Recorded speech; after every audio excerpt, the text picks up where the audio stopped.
आप गाली दे रहे हैं, धमकी दे रहे हैं, मतलब आप व्यक्तिगत ले रहे हैं कि नहीं दीजिएगा तो हम ये कर देंगे वो कर देंगे, यानी कि ये आपके पापा जी का कंपनी है। उसके कहने का मतलब ये है दोस्तों। तो मैं इस वीडियो से यही बोलना चाहूँगा कि डरने की कोई बात नहीं है इन चूतियों लोगों से। इन चूतियों लोगों को कुछ पता नहीं रहता है, फालतू का बकवास करते हैं। 2 लोग से आएंगे, 4 लोग से आएंगे, थोड़ा दिखाएंगे कि हाँ EMI भर दीजिए, ये कर दीजिए, वो कर दीजिए। अब बात करने का भी तजुर्बा नहीं होता है। TVS वाले जो होते हैं, TVS का जो फाइनेंस होता है, उनको बात करने का भी तजुर्बा नहीं होता है। तो उनको थोड़ा ट्रेनिंग लेना पड़ेगा उनको, और तब जा करके कस्टमर से कैसे बात किया जाता है समझना पड़ेगा। और अभी तो रुको, क्लाइमैक्स अभी बाकी। हेलो दोस्तों, स्वागत है मेरे सुमेश ब्लॉग्स में। और आज का जो टॉपिक है वो थंबनेल देख के पता चलने गया होगा। मैंने कुछ महीने पहले, वही 2-3 महीना पहले, वो EMI पे एक मोबाइल लिया था। जो मोबाइल है मेरा वो Vivo V25 का है। V25 सीरीज़ था, V25 का। तो मैंने एक अपने क्लोजेस्ट फ्रेंड के नाम पे EMI पे मोबाइल लिया था। तो बहुत सारे लोगों के साथ भी ऐसा हुआ होगा। जो TVS जो फाइनेंस वाले जो होते हैं, वो लोन का EMI अगर आप डाउन पेमेंट देते हैं तो उसके बाद भी, या 0 डाउन पेमेंट देते हैं उसके बाद भी, सबका अलग अलग इंटरेस्ट वगैरह रहता है और सबका अलग अलग EMI होता है। तो आप अगर महंगा प्राइस का या 20,000 या 20,000 या 25,000 के प्राइस का समथिंग का अगर आप मोबाइल लेते हैं तो उसका कुछ अलग टर्म एंड कंडीशन होता है। लेकिन ये लोग जो हैं, मैंने जो मोबाइल लिया था उसमें 7,000 समथिंग, 6 या 7,000 समथिंग में डाउन पेमेंट दिया था। और मेरा जो टोटल मोबाइल का प्राइस था वो था 27,999। यानी कि अगर आप Vivo V25 का प्राइस देखेंगे तो 27 या 28,000 का समथिंग था। तो मैंने उसको क्या किया कि मैंने 5,000 या 6,000 के समथिंग, 6,000, हाँ 6,069 कुछ रुपया, यानी 6,000 के समथिंग मैंने डाउन पेमेंट उसको दिया था।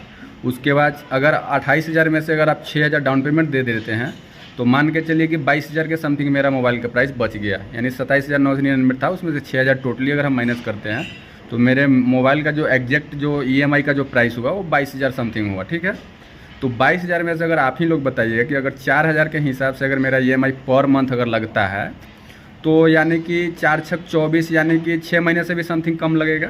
यानी कि 5 महीना के समथिंग, 5 चौका 20, यानी कि 5 महीना मेरा टोटल EMI भरना पड़ेगा। तो इन लोगों ने जो मेरा EMI जो है वो 7 महीने का किया है। और स्टार्टिंग में जब मैंने TVS का जो साथी ऐप्स आता है मैंने उस पर देखा था, तो इन लोगों ने वहाँ पे कोई अपडेट नहीं दिया था कि हाँ मेरा जो मैं EMI जो भरा हूँ या कुछ भी, 1 महीने 2 महीने तक कोई, ये मतलब ये कस्टमर को समझ रहे थे कि बेवकूफ़ है, उल्लू होगा, उल्लू का पट्टा होगा, ये लोग समझने लगे।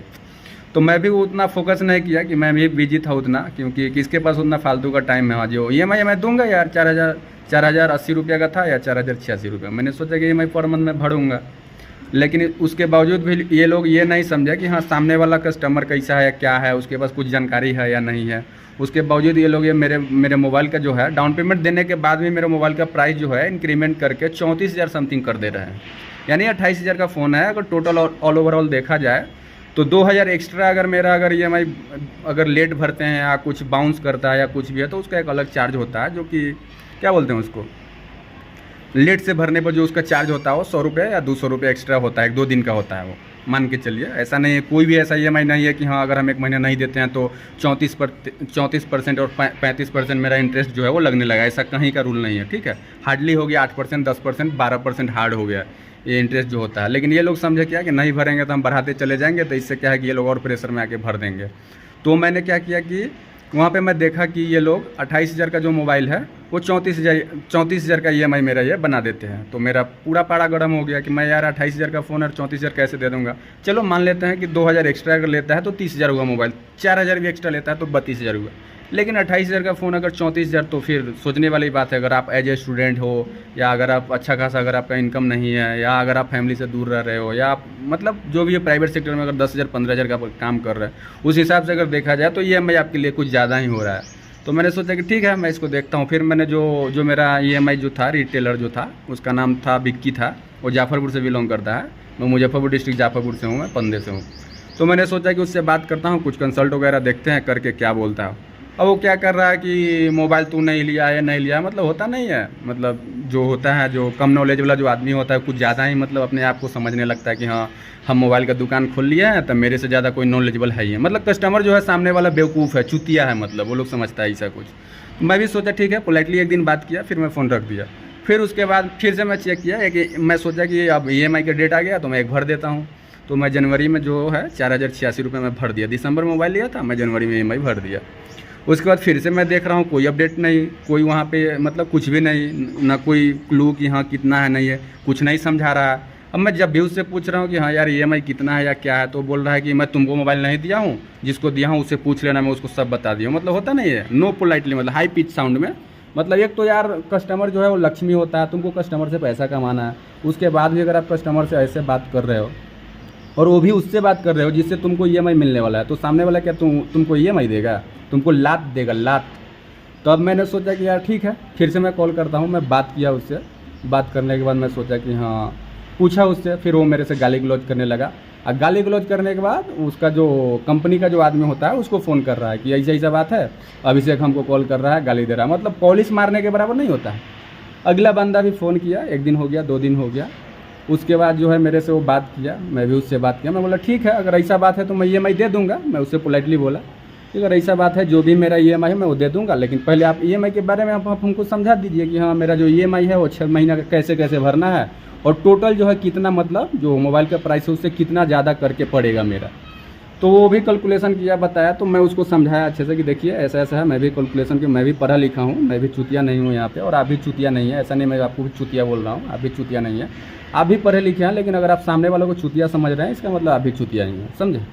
तो मैंने ऐसा कुछ उससे ट्रीट करके बात किया। तो मैं बोला कि देखो मेरा 34,000 का टोटल या 35,000 समथिंग पड़ रहा है, जो कि मैं नहीं दूंगा EMI।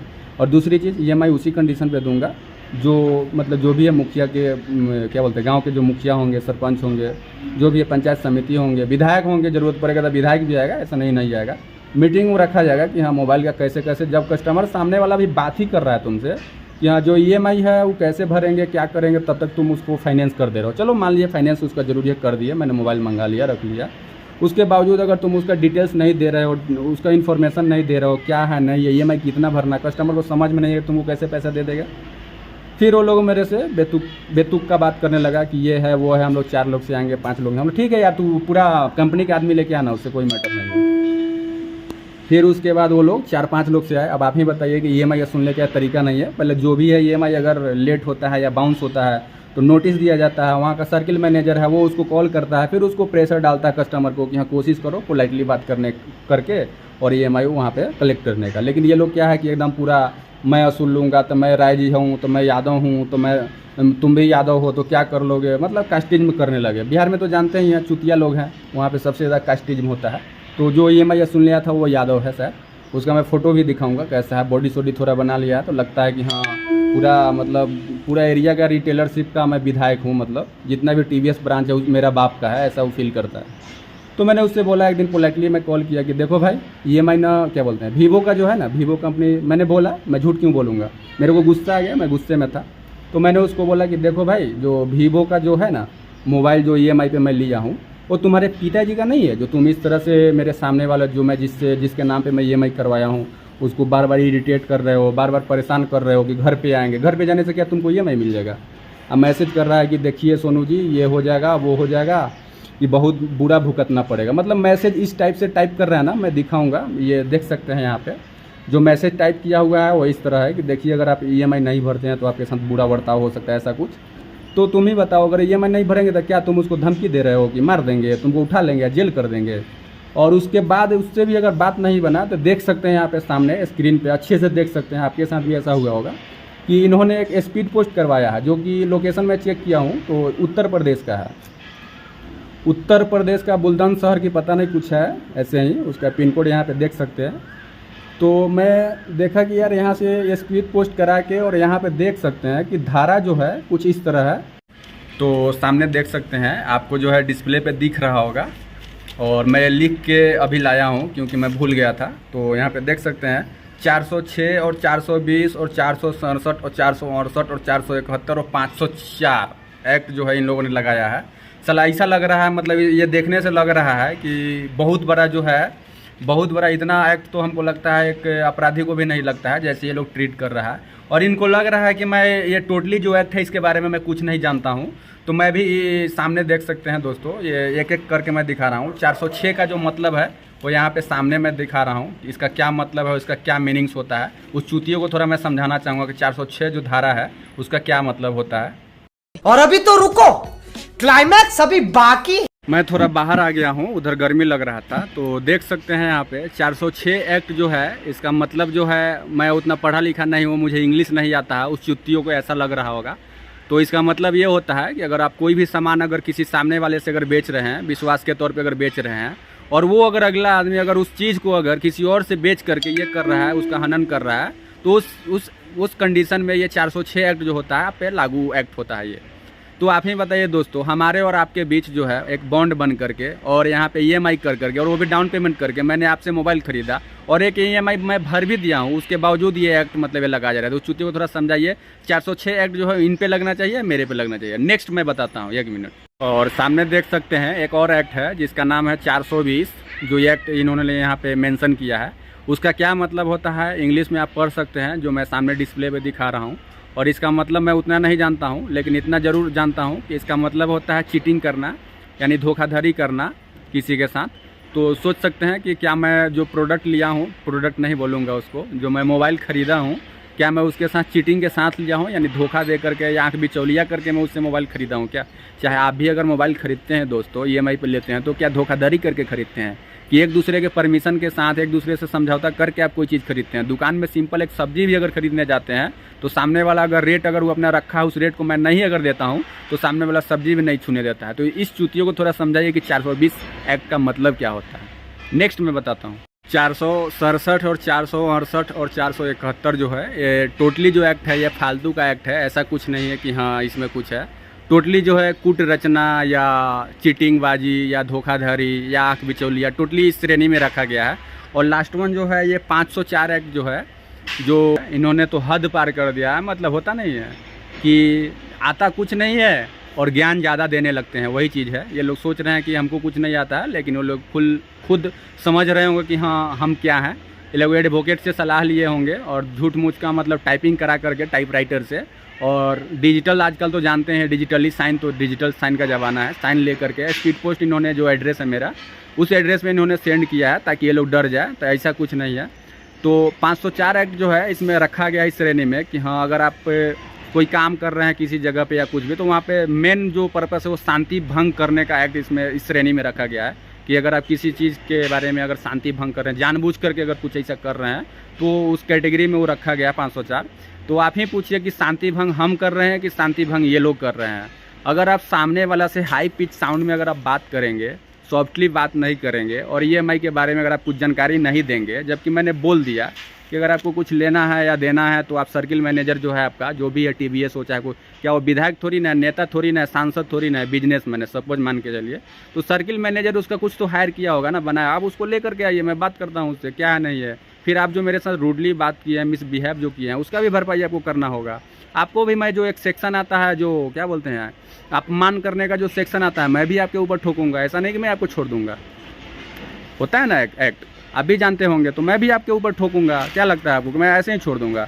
और दूसरी चीज़ जो यहाँ पे देख सकते हैं डिस्प्ले पर जो दिख रहा होगा, 37% समथिंग जो है इन्होंने, कि 27% है शायद, आई थिंक इतना परसेंट जो है इन्होंने इंटरेस्ट दिखाया है। और देख सकते हैं कि ये जो टोटली है डिस्क्रिप्शन जो EMI का है, तो यहाँ पे मैं दिखाना चाहूँगा। देख सकते हैं EMI जो 3 गो यहाँ पेड हुआ है, और यहाँ पे बाकी जो है 7 में 3 चला गया तो 4 बचा, उसका क्या क्या है, और आउटस्टैंडिंग करके कुछ एक अमाउंट दिखा रहा है यहाँ पे। और उसके बाद देख सकते हैं यहाँ पे मैं 4000 की EMI के बदले कितना शो कर रहा है, 15000 समथिंग जो है शो कर रहा है। तो आप सोच सकते हैं बहुत, मतलब ये लोग कुछ ज़्यादा ही मतलब अपने आप को सोच रहा है कि मल्टी टैलेंटेड है हम लोग, मतलब ज़्यादा नॉलेज इनको हो गया है, ज़्यादा जानकारी हो गया, उछलने लगे हैं। होता नहीं, 2 रुपया अगर कोई कमाने लगता है तो अपने आप को ज्ञानी समझने लगता है। तो पैसा से ज्ञान नहीं मिलता है, पहले ज्ञान जो है कलेक्ट करना पड़ता है।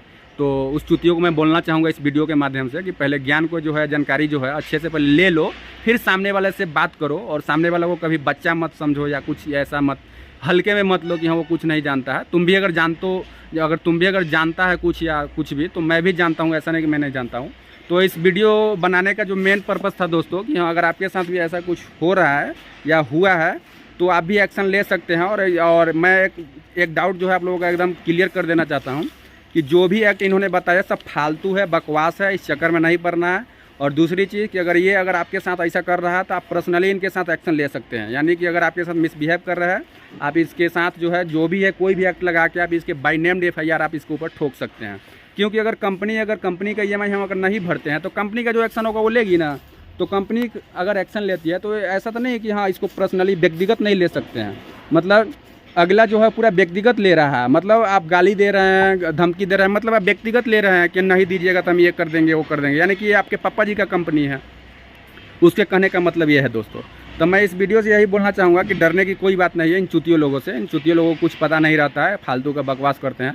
2 लोग से आएंगे, 4 लोग से आएंगे, थोड़ा दिखाएंगे कि हाँ EMI भर दीजिए, ये कर दीजिए, वो कर दीजिए। अब बात करने का भी तजुर्बा नहीं होता है। TVS वाले जो होते हैं, TVS का जो फाइनेंस होता है, उनको बात करने का भी तजुर्बा नहीं होता है। तो उनको थोड़ा ट्रेनिंग लेना पड़ेगा उनको, और तब जा कर के कस्टमर से कैसे बात किया जाता है समझना पड़ेगा।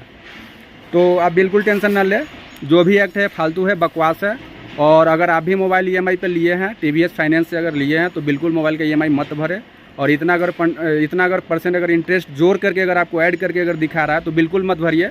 और सामने वाला अगर ज़्यादा कुछ कर रहा है तो पकड़ के 4 बांस मारिए, जो भी है 4 फट्टा मारिए, तब उसको समझ में आएगा। दबा के दीजिए खाने। और अभी तो रुको, क्लाइमैक्स अभी बाकी।